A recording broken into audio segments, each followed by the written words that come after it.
Salam sejahtera di dalam kasih Tuhan Yesus Kristus. Apa kabar saudara dimanapun saudara ada saat ini? Salam sehat untuk kita sekalian. Saya saat ini ada di kota Ubud, Gianyar, Bali, sedang mengikuti persidangan Sinode GPIB yang ke-21. Namun bersama-sama mengajak saudara untuk ada di dalam perenungan firman Tuhan dalam ibadah hari Rabu, ibadah keluarga 27 Oktober 2021, dan kita bersama-sama akan merenungkan dan memaknai sabda Kristus ini di tengah-tengah persekutuan kita. Kekasih-kekasih Tuhan, sebelum kita mendengarkan firman Tuhan, mari kita satu di dalam doa. Kami bersyukur kepadamu Tuhan Allah, karena Engkau memberi kesempatan bagi kami untuk kembali merenungkan firman-Mu. Kami akan membaca, kami akan bersama-sama belajar kebenaran firman Tuhan pada hari ini. Tuhan tolong kami, supaya kami dimampukan untuk memahami dan mengerti sabda Tuhan dalam hidup beriman kami. Amin.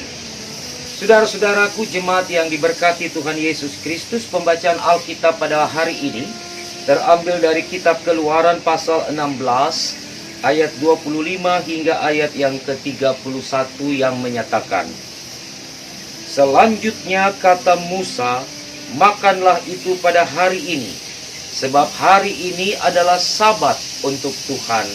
Pada hari ini tidaklah kamu mendapatnya di padang. 6 hari lamanya kamu memungutnya, tetapi pada hari yang ke-7 ada Sabat. Maka roti itu tidak ada pada hari itu.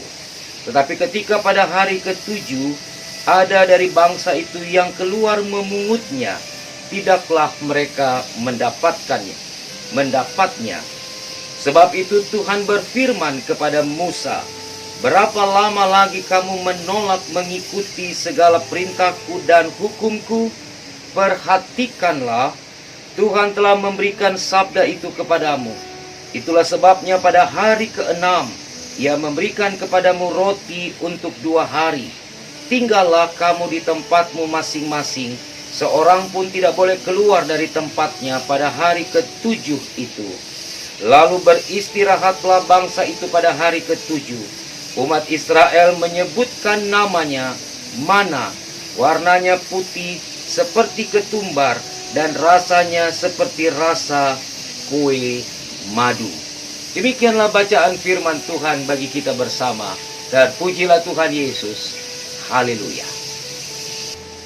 Dalam perjalanan bangsa Israel di padang gurun, ketika bangsa itu ada di dalam kehausan, Allah memberikan 12 mata air dan 70 pohon korma di Elim. Dalam pembacaan hari Minggu kita yang lalu. Dan kini bangsa itu ada di dalam kelaparan. Maka kembali mereka bersungut-sungut. Mereka kembali meminta kepada Musa agar mendapatkan makanan. Maka Tuhan Allah memberikan mana, semacam roti yang turun dari langit dengan jumlah yang banyak. Dan di dalam kisah turunnya mana, ketika Israel mendapatkan makanan yang begitu berlimpah dari Tuhan Allah, Musa mengingatkan mereka untuk mengambil bagian yang secukupnya untuk dimakan oleh bangsa itu. Hal ini mau menunjukkan kepada kita bersama bahwa segala sesuatu yang Tuhan beri itu sangat berlimpah atas hidup orang-orang yang percaya dan yang melibatkan Tuhan di dalam kehidupannya. Karena berkat Tuhan itu pasti banyak. Karena berkat Tuhan itu tidak terbatas. Maka kita diingatkan untuk menerima berkat itu secukupnya. Dan kalaupun kita mendapatkan kelebihan berkat, maka kelebihan itu hendaknya dapat disalurkan, dapat dibagikan kepada orang lain dalam kehidupan ini. Yang kedua, saudara-saudara, dalam pembacaan kita dalam ibadah hari ini, diingatkan pula bahwa mereka harus menguduskan Sabat. 6 hari mereka bekerja, dan pada hari yang ke-7 diingatkan untuk beristirahat. Dan dalam konteks Sabat yang kita baca pada hari ini, diingatkan kepada bangsa Israel agar mereka kembali mengingat apa yang diperintahkan Tuhan di dalam proses penciptaan dunia, yaitu bahwa 6 hari lamanya mereka boleh memungut mana. Tetapi pada hari yang ke-7 mereka harus berhenti dari pekerjaan itu. Sebab itu di hari yang ke-6 mereka harus mengumpulkan mana untuk 2 hari. Mereka dapat menyimpan makanan itu secukupnya bagi mereka, bagi keluarga bangsa Israel.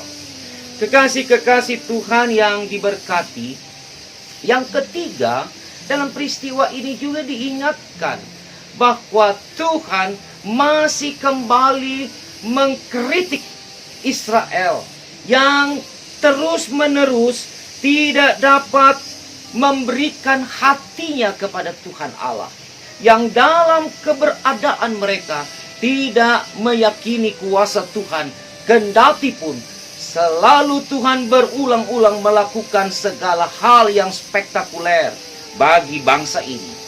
Karena itu, di dalam ayat yang kita baca di pembacaan hari ini, khususnya di ayat 28, Tuhan katakan kepada Musa, "Berapa lama lagi kamu menolak mengikuti segala perintahku dan hukumku?" Saudara-saudaraku, kebebalan, kekerashatian Israel merupakan sebuah kedukaan bagi Allah. Allah yang sangat mencintai dan mengasihi umatnya ini, tetapi mendapatkan respon yang berbeda dari yang diharapkan oleh Allah.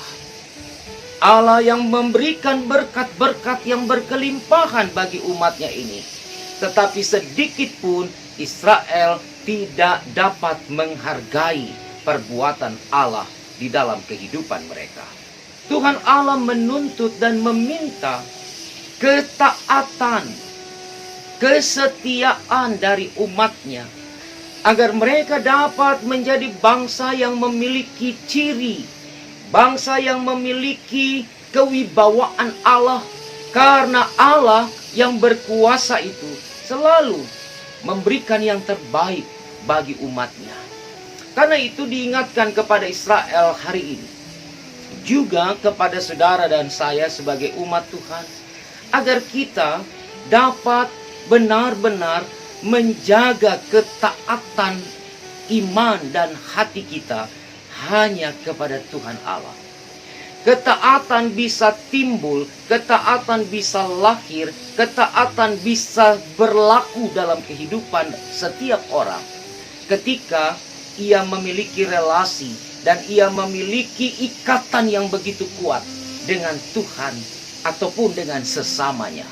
Kesetiaan seorang suami kepada istrinya akan terjadi ketika relasi suami istri ini terbangun dengan kuat. Ketaatan, kesetiaan anak kepada orang tua itu juga dapat menjadi bagian yang ternampakkan dalam kehidupan keluarga ketika relasi itu dibangun dengan indah dan harmonis. Ketaatan kita kepada Tuhan Allah juga akan menjadi bagian yang terus bertumbuh apabila kita juga memiliki hubungan relasi dengan Tuhan secara benar. Itu sebabnya kekasih-kekasih Tuhan, Musa meminta kepada Israel agar mereka dapat melihat pekerjaan Tuhan yang dahsyat, pekerjaan Tuhan yang tidak main-main dalam proses menyelamatkan bangsa umat Israel dari tanah perbudakan ke Mesir. Kendati pun bangsa itu tetap saja membangkang, memberontak, dan tidak setia kepada Allah, tetapi Allah tetap memberikan apa yang menjadi bagian di dalam kehidupan umatnya itu. Allah tetap pelihara mereka. Allah tetap memberikan berkat-berkat yang berkelimpahan bagi mereka. Janganlah kita menjadi seperti Israel yang sudah menerima berkat Tuhan, yang sudah mendapatkan apa yang mereka inginkan, tetapi tidak mampu bersyukur, tetapi tidak mampu untuk merespon cinta kasih Allah itu dalam kesetiaan mereka kepada Tuhan. Kita mau menjadi umat yang selalu berjalan di dalam tuntunan Allah.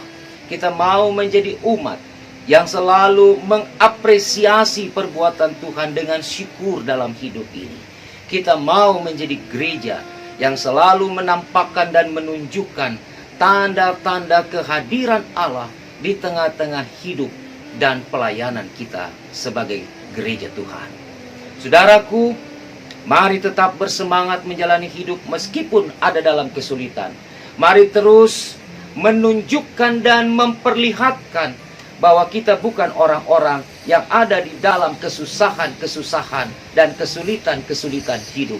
Karena kita punya Tuhan yang selalu memberi solusi, yang selalu memberikan jalan keluar. Kita punya Allah yang selalu memberikan apa yang kita butuhkan dalam hidup ini.